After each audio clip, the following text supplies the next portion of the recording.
මම සුභාෂණ සුබේක්‍රම ජාත්‍යන්තර මානවකම් සංවිධානයේ විධායක අධ්‍යක්ෂක ඊයේ දින දුටුවා ඔබ මාධ්‍ය තුලින් මෙහෙම විශාල ප්‍රශ්නයක් රටේ දෙවනි වතාවටත් මාසයක් ඇතුළත සිද්ධ වෙලා තියෙනවා.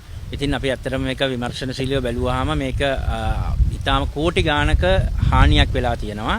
ඉතින් අපි මේ බන්ධනාගාරය තුලට ගිහිල්ලා බැලුවා මේ සිද්ධියස් දෙකෙන් මේ වෙන විට සමතේකටපත් වෙලා තියෙනවා, සමනය වෙලා තියෙනවා. ඉතින් මේ වෙනකොට සියලුම දෙනා දැන් මේ වෙනකොට මානවිකම් කමිෂන් සභාවෙන් රජයේ කමිෂන් සභාවෙන් ඇවිල්ලා මේ වෙනකොට පරීක්ෂණ පවත්වනවා. ඊට අමතරව රැඳවියන්ව මෙම ස්ථානෙන් මාරු කරනවා. මොකද එතන ඉන්න සුදුසු තත්ත්වයක් වාතාවරණය මේ වෙනකොට නැහැ. මොකද ඒ සියලුම දේ විනාශ කරලා නැත්තරම නැති කරලා තියෙන්නේ. ඉතින් අපිට මේක දැනගන්න ඕන රැඳවියන්ගේ වමනාවට සිද්ධ වෙච්ච දෙයක්ද එහෙම නැත්නම් වෙන කාගේ හරි සිදුවීමක් මතද මේක සිද්ධ වුණේ කියලා. මොකද හේතුව අපි දකිනවා මේ මානව හිමිකම් කියන දේ මේ ශ්‍රීලකරුවන්ටත් අයිතියි. එතකොට මේ රටේ සියලුම පුරවැසියන්ට අයිති මේ මානව හිමිකම් කියන දේ. හැබැයි මේක විනාශ කරන්නේ කවුද? අපිට නිකන් පැහැදිලිව පේනවා මේ මෙහෙම සැලසුම් සහගතව මේ මොකද මේ සිද්ධ වෙච්ච සිදුවීම කාමරයක් ඇතුලේ ඉන්න කීප දෙනෙකුට කරන්න පුළුවන් දෙයක් නෙමෙයි. අපි මේක තරයේ විශ්වාස කරනවා මේක කාගේ හරි සැලසුමකට සිද්ධ වෙච්ච දෙයක් කියලා. මොකද ඒ තරම් ලොකු විනාශයක් අපිට සැලසුම් කරලවත් කරන්න බැරි විනාශයක් සැලසුම් රහිතව මේගොල්ලෝ කරේ කොහොමද කියන එක ගැන මම හිතන්නේ විමර්ශන කරන්න ඕන. විමර්ශන කරලි වෙරලා මේ දේවල් ඉදිරියට නොවන විදිහට ඒ කියන්නේ මේ රටේ ඊළඟ බන්ධනාගාර වලට මේ දේ නොවන විදිහට අපි දකිනවා මේ වෙනකොට සමස්ත රජයේට දැවැන්ත චෝදනාවක් දැවැන්ත පීඩනයක් එල්ල කරනවා මෙන්න මේ බන්ධනාගාර රැඳවියන් සම්බන්ධව. එතකොට අපිට පොඩි සැකයක් තියෙනවා අපිට මෙන්න මේකද අරමුණ මෙන්න මේ රජයේ අපහසුතාවයට පත් කිරීම දරමුණ කියලා. අපිට දේශපාලනයේ කිසිම දෙයක් නැහැ.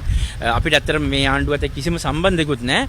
අපි මානවිකම් අපිට කුඩු ගහන කෙනාගේත් මානවිකම් අපි රකින්නවා.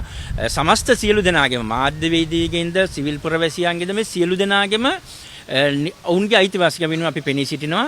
හැබැයි මේ මොහොතේ අපිට පේනවා මේ කීප දෙනෙකුගේ අවශ්‍යතාවයක් මත බහුතරයකගේ මේ රටේ මානව හිමිකම් කියන දේ උල්ලංඝනය වෙනවා. විශේෂයෙන් සිරකරුවන්ගේ මේක අපි කියන්නේ කාගේ හෝ සැලසුමකට අනුව සිද්ධ වෙන දෙයක් කියලා ඉතාම පැහැදිලි අපිට.